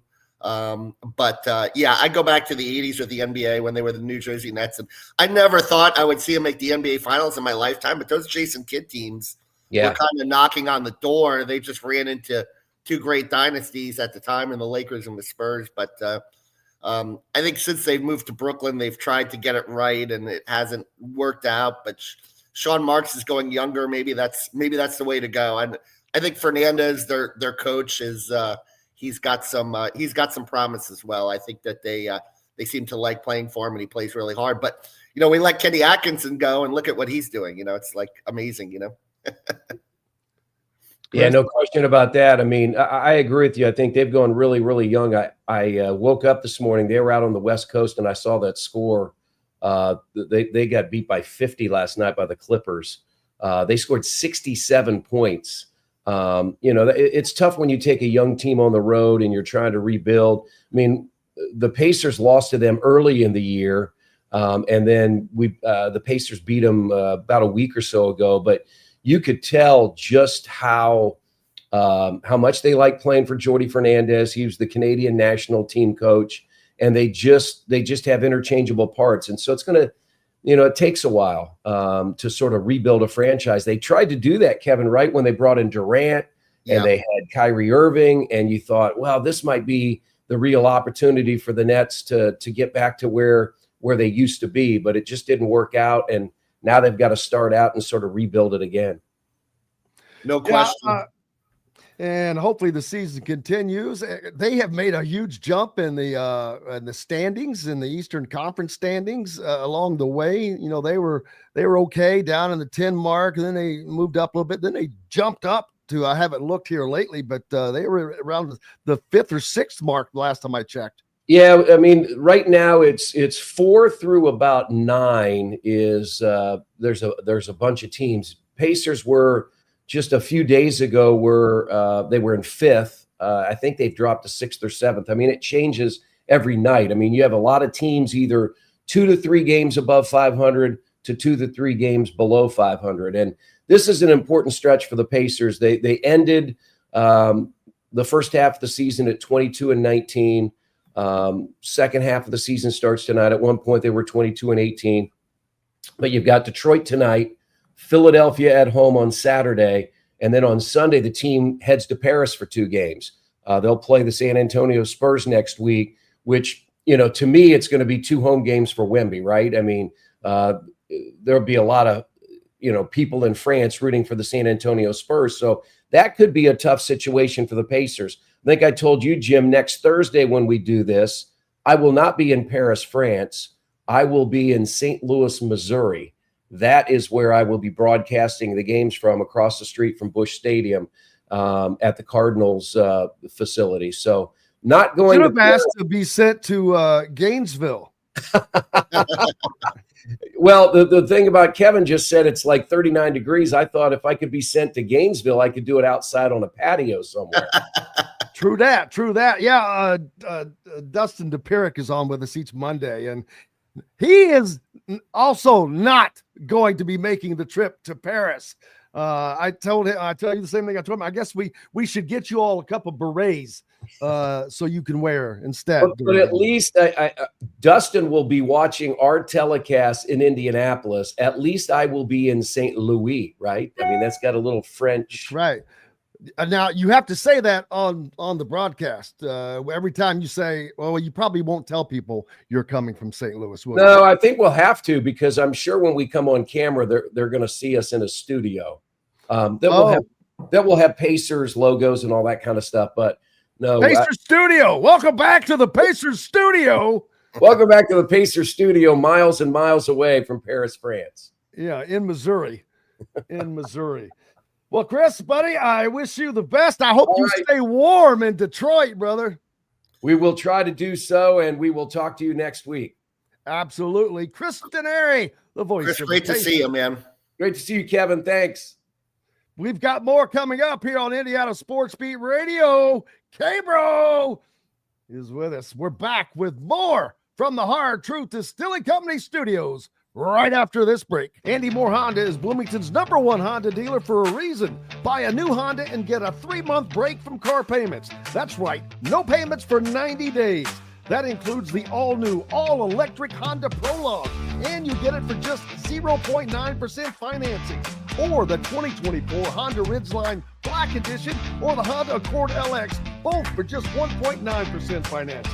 Get more to your door from AndyMooreHonda.com, Bloomington's #1 Honda dealer and your best place for new and used vehicles. When it comes to apparel and promotions, Freethink has you covered, literally, whether it's 24 or 200 shirts for sports leagues, businesses, or groups. Freethink Apparel and Promotions can also create your very own merchandising store. Freethink Apparel and Promotions did it for Indiana Sports Beat Radio, and they can do it for you. Whether it's screen printing, embroidery, digital printing, promotional products, vehicle wraps, or anything else under the promotional line. See what Freethink Apparel and Promotions can do for you at freethinkapparel.com.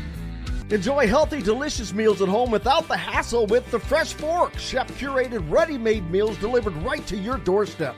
proudly fueling IU athletes and now available to you with a menu that's always fresh and diverse, from hearty proteins to fresh salads. The Fresh Fork empowers you to make better food choices without compromising. Let the Fresh Fork help transform your lifestyle for a healthier way of living today at thefreshforkonline.com. Use promo code RADIO20 and get $20 off your first order.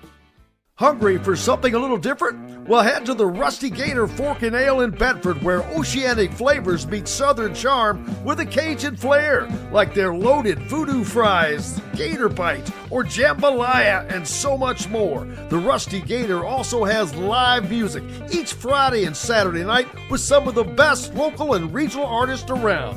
Visit the Rusty Gator Fork and Ale in Bedford and get your Cajun on.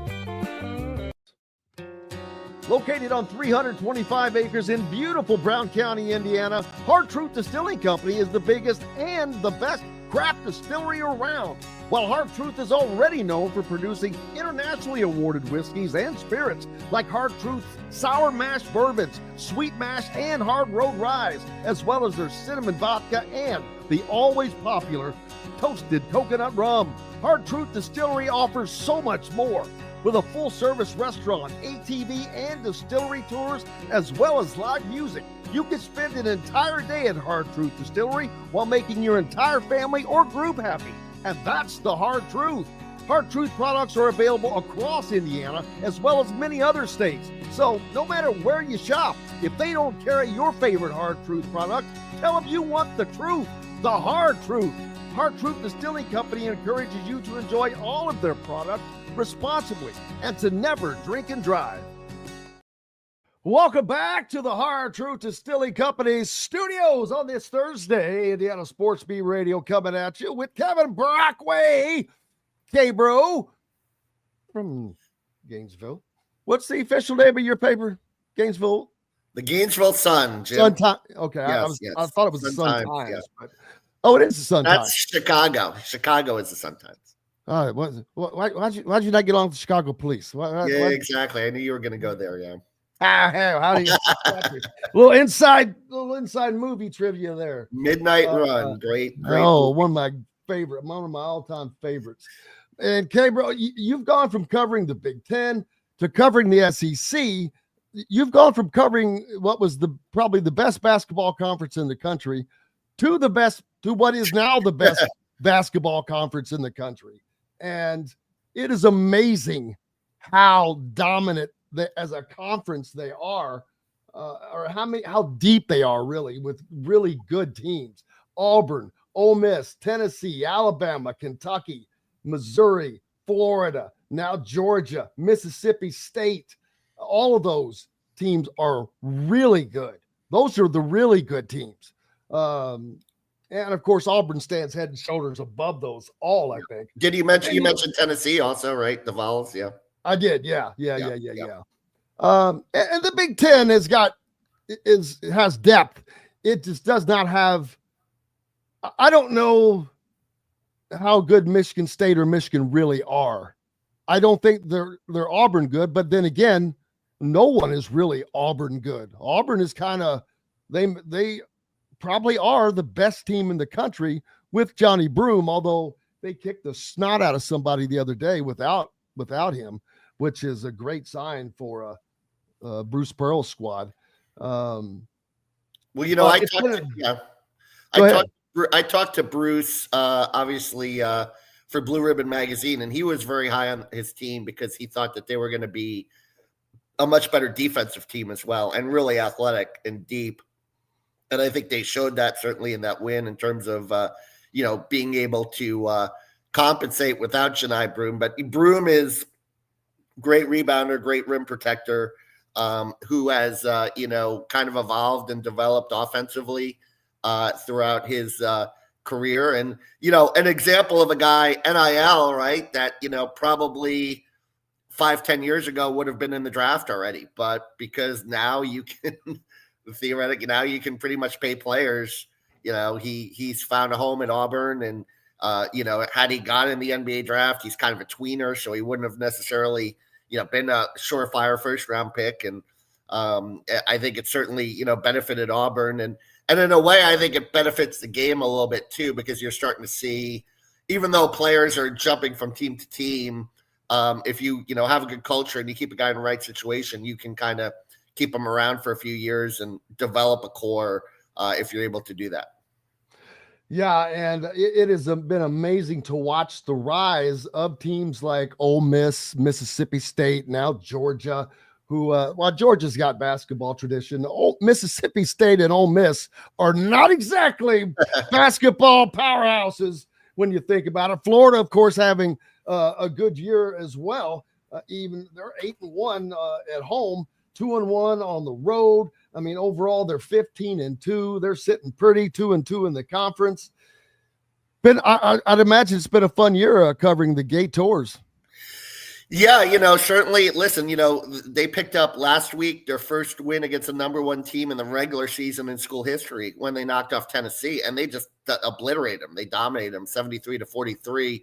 But, still up and down. They're 2-2 in the SEC, but they went through the non-conference schedule unbeaten. They beat North Carolina in Charlotte, obviously, which was a huge win. They beat Arizona State, beat Wake Forest, FSU, Wichita State.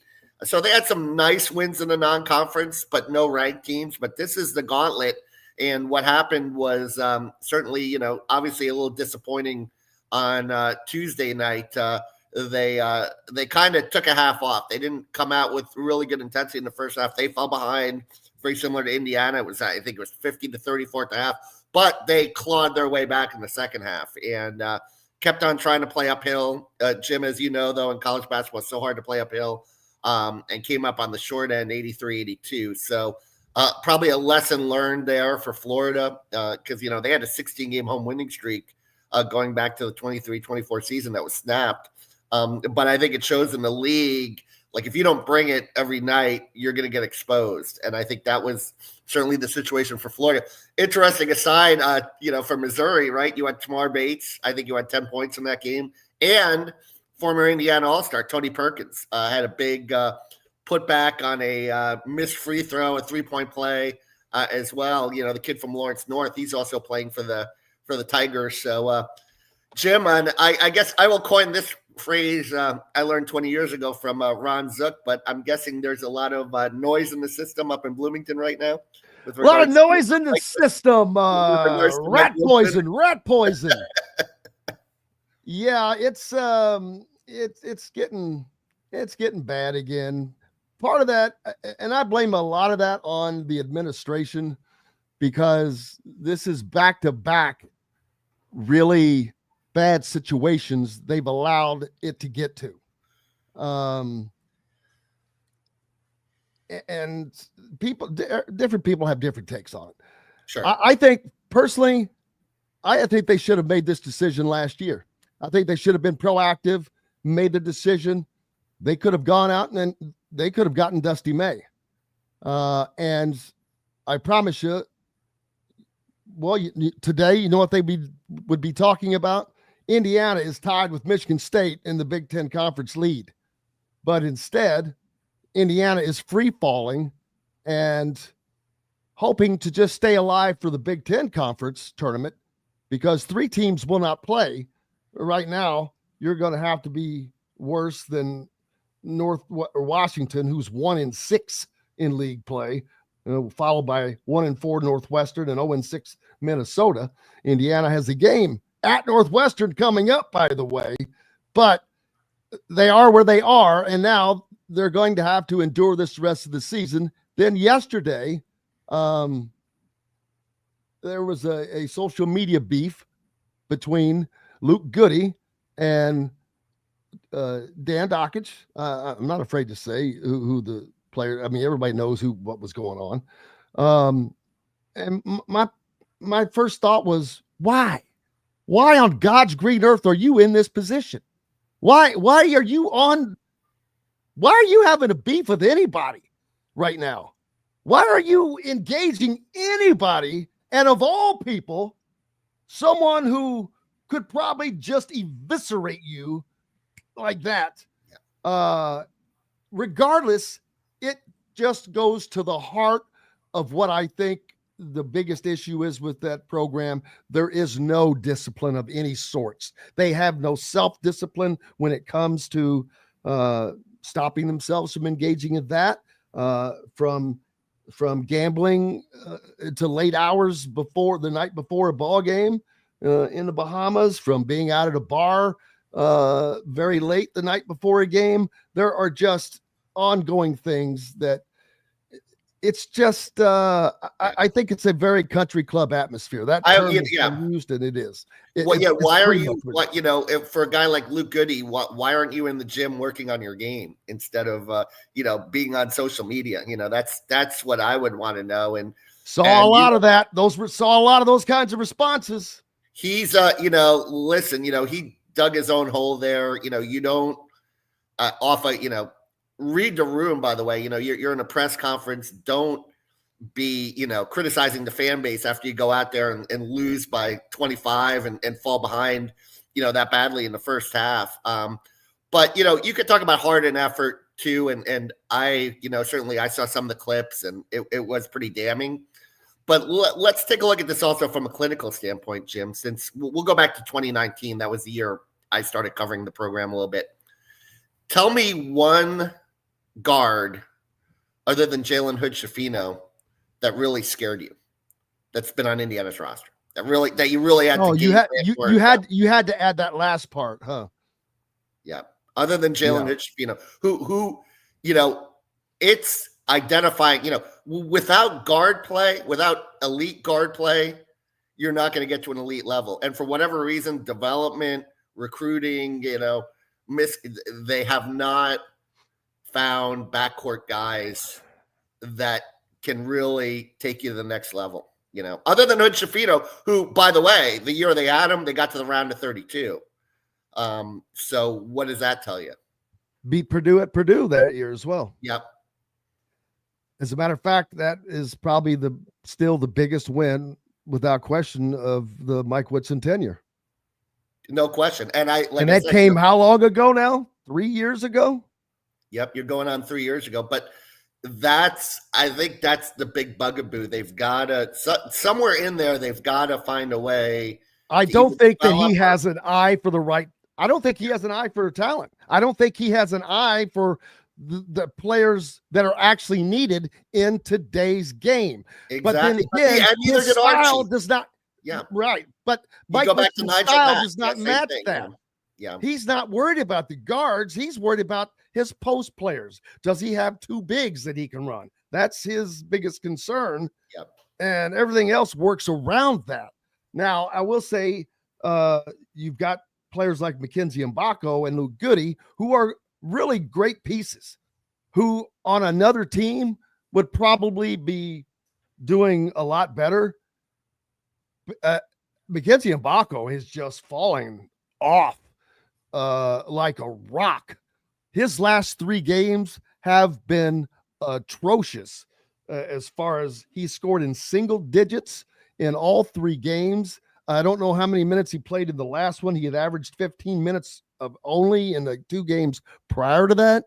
The shooting has been awful. The other night, Indiana was 0 for 13 before they finally hit a garbage time 3. It's mind-boggling how so many things go so bad with that team, and it's not by accident. If looking at football, the things that Indiana football accomplished were not by accident. They were because they had a process, and they followed that process to the nth degree. You have to succeed, to be better than better. You have to work harder.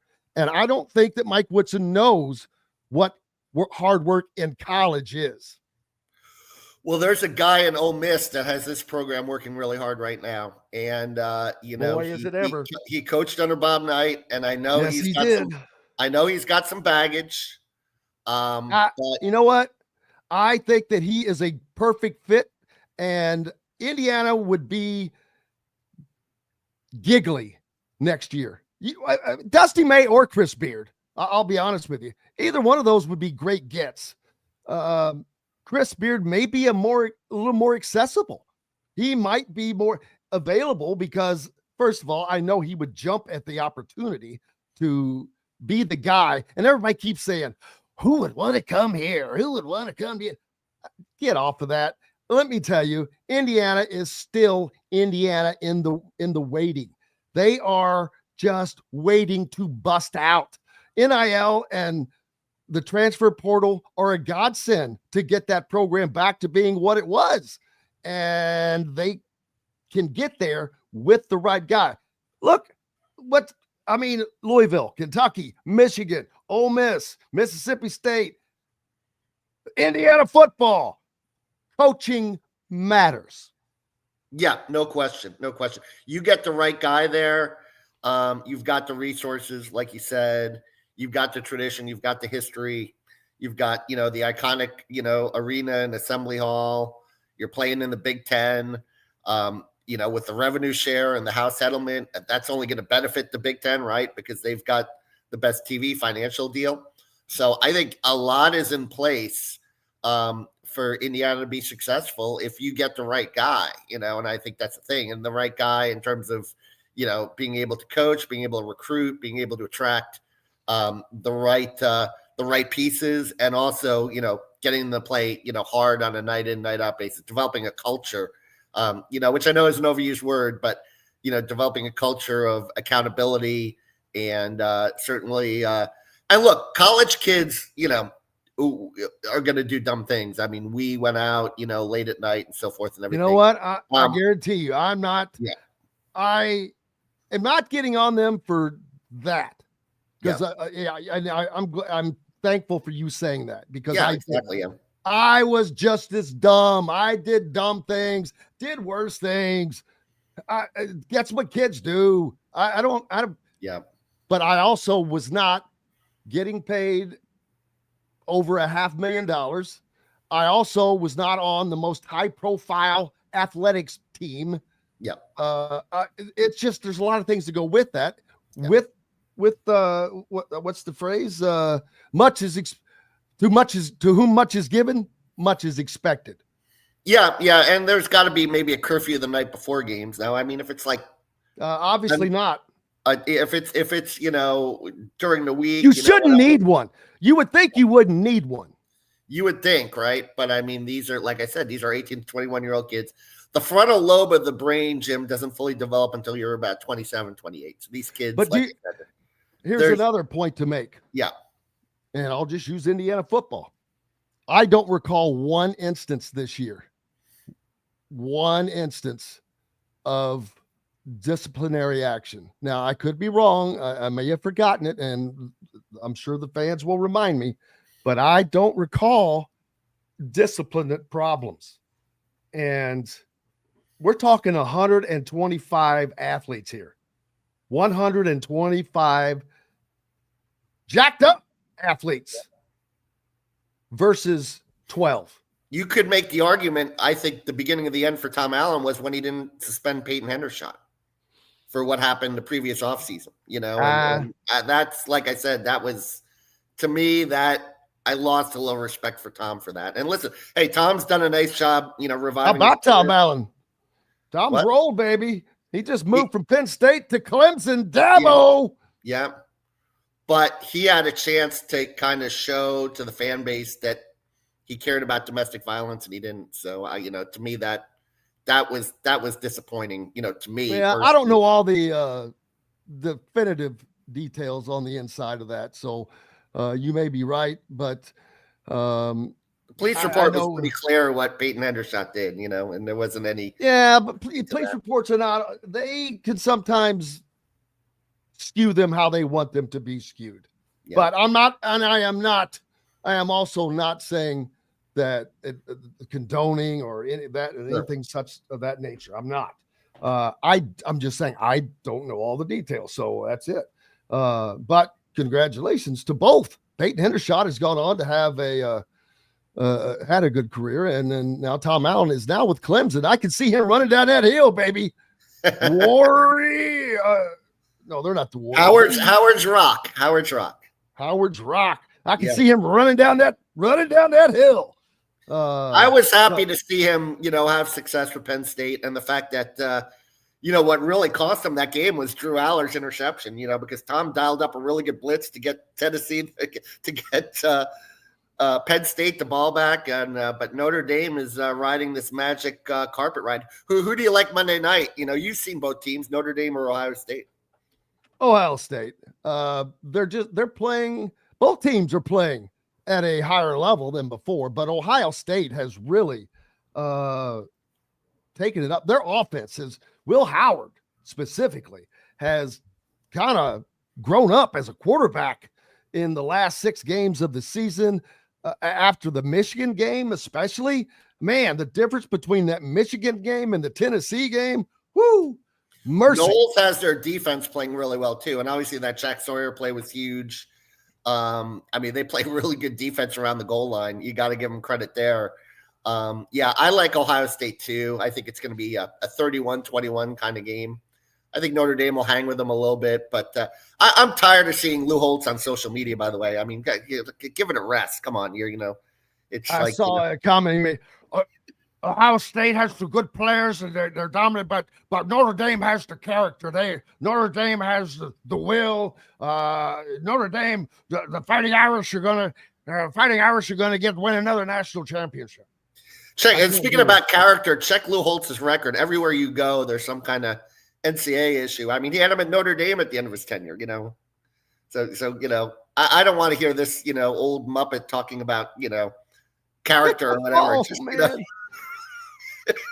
Well, somebody's got to defend Notre Dame, but hey, how about Indiana?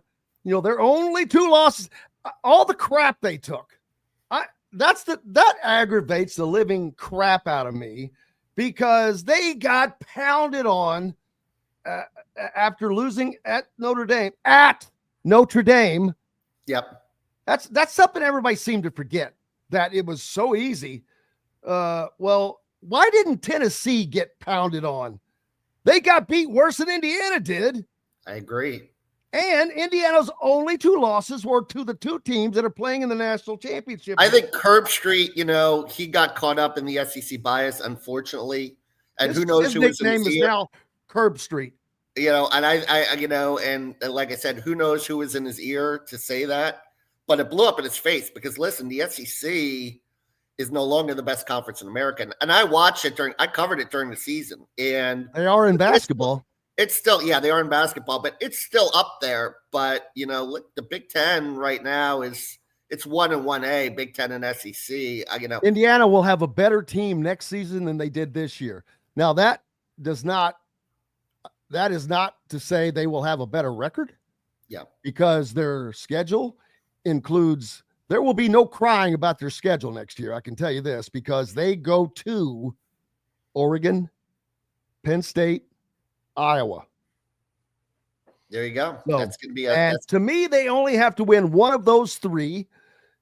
And you win your home games, you go 10-2 with a win at Iowa, you're back in the college football playoffs. You going to fly out to Oregon for that game? Yes, sir. I will be in Autzen Stadium. That should be a lot of fun. That should be a good time. Yeah. Don't bring any charred duck, Charred duck. They put that damn duck everywhere. When they came up for the Big Ten football media days in Indianapolis this year, the White River runs, not a lot of people realize that the White River runs through Indianapolis, but it's very pretty by the NCAA offices. Yeah. Yeah. And they stuck that damn duck in the river when they got here. So there's that. But so Indiana basketball is there's no question in my mind that a change will be coming soon. Did they wait a year too long to get Dusty May? His buyout is only $4 million May 1st, Kevin. That's a shock to me. Yeah, no. And I mean, listen, I don't know. Would he leave Michigan after 1 year to go back to, Indiana? I mean, hey, what was the Bear Bryant, mama calls, right? You know what I mean? And that's your home, and he's from Greene County. And, but well, the thing is, there's a ton of negativity around the program right now. a lot, and it's getting bad. Again, yesterday when I saw all the comments in Luke Goody's thread deal, a lot of the responses were people saying, you know, get off, you shouldn't be on here, you should be in the gym, yada yada. But I didn't have a problem with that, those kind of comments. But if they were preceded or followed up with "you're a loser" or this and that, I'm like, whoa, that's over the line, man. That's over the line.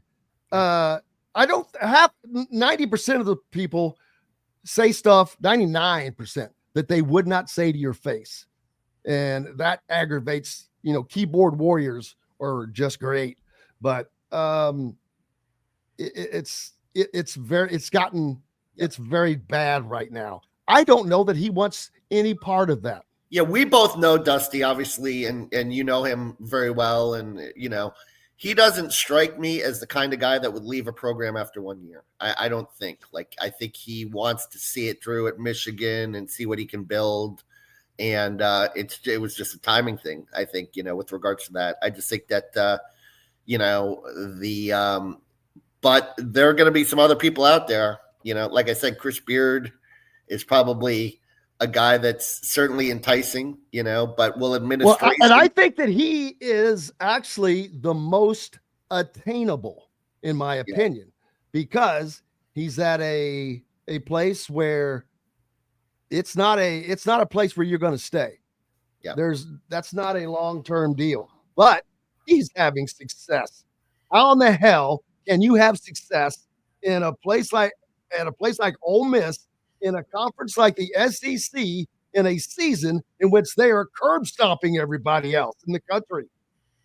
Yeah, no. And I mean, look, they've got a really nice arena there that's been rebuilt and stuff, and they've got resources there. Let's, you know, and they've got the NIL, that Grove collective is a very good collective, but it's still not Indiana, you know. And I just think the question is, will the administration want to take on the baggage that comes with Chris Beard? And you know, the Indiana administration has his time, has his year off, his time at Ole Miss. Has that not, I mean, has he not served his penance? That's the thing. And I think that's the question that the Indiana administration will certainly face with regards to that. Like, you know, what kind of blowback, if any, would they receive from hiring a guy like Chris Beard? Or are they just all in on a coach that they know can change the culture and win games? Well, and the culture is bad. And that's, yeah, it all comes down to that. And the culture comes from one place. So we'll see. He's a heck of a defensive coach. They will defend. He will identify defensive talent.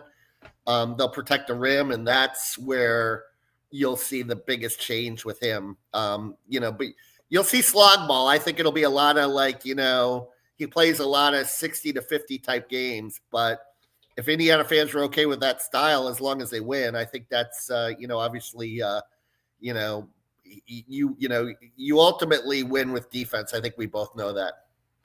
Oh, no question. Indiana's defense has been pretty lacking. As a matter of fact, all they have to do is keep teams under 52% from 2-point shooting, and they win. They were 9-0 on teams they had kept at 52% or under on the season until the other day, when they just got obliterated by Illinois, mainly by 3-point shooting, but mainly by two players. Kasparis, Lithuanian. Yeah, what's the status of Malik Renew, by the way? Where's he at?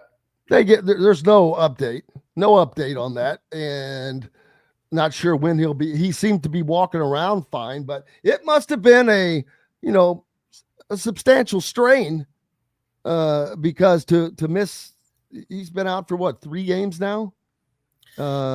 He's in sweats when you see him at the games. Do you think they're better off playing 4 out, 1 in, or do you like 3 out, 2 in? 4, but you have to have the right offense to go with it, and that's the problem. I don't think that they have a semblance of that style. There's no movement. The movement is very slow. The passes are not crisp. If you watch, I pay attention to certain teams. Boom, the passes are crisp. They're here. They're now. Indiana, it's everything is like 3/4 speed, and you can just see that.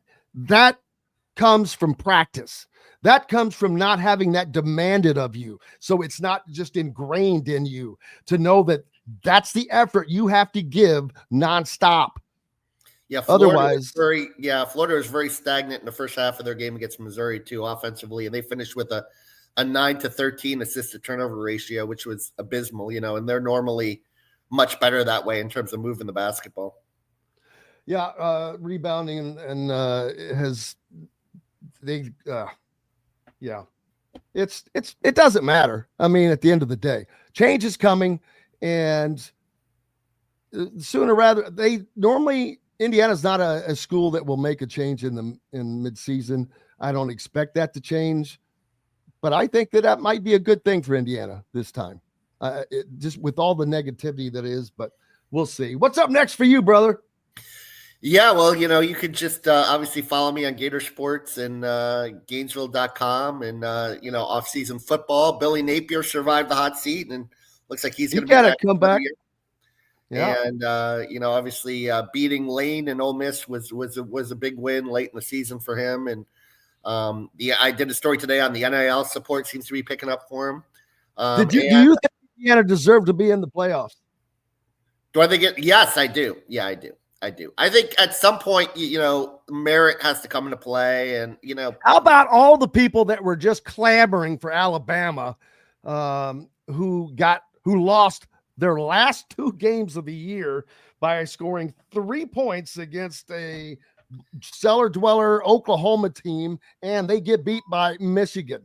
I feel bad for our good friend Kalen DeBoer, by the way. I do too. He's taken a lot of heat, and it's always hard to follow the guy.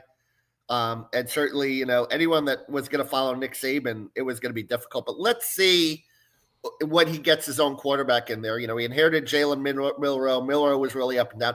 But look, Alabama was flawed, in the same way Miami was flawed. And I'm a Miami guy, that. But Miami was not a good defensive team.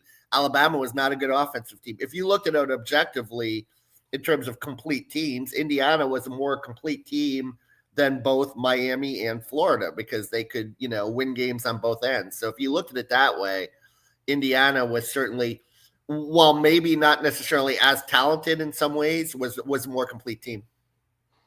Joe thinks Indiana's the SEC champion. We'll see. Hey, man, I can't thank you enough. As always, it's always a blast to get to see you and talk to you. Hopefully, I look forward to getting to hang out again at some point. Maybe Florida winds up in Indy again. That would be a lot of fun. Yeah, we had a good time at Howl at the Moon last time, I remember. I don't know anything about that.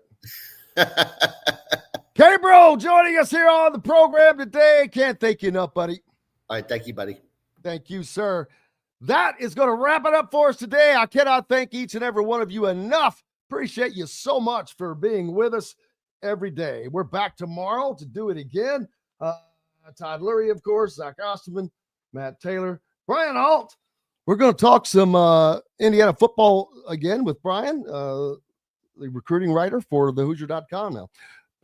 Until tomorrow, I'm Jim Coyle.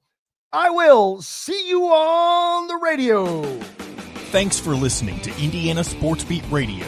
Be sure to subscribe to our YouTube page for more clips and team coverage of Indiana basketball, football, and more. You can also find full episodes and tons of other content on thehoosier.com. We'll see you next time for another edition of Indiana Sports Beat Radio.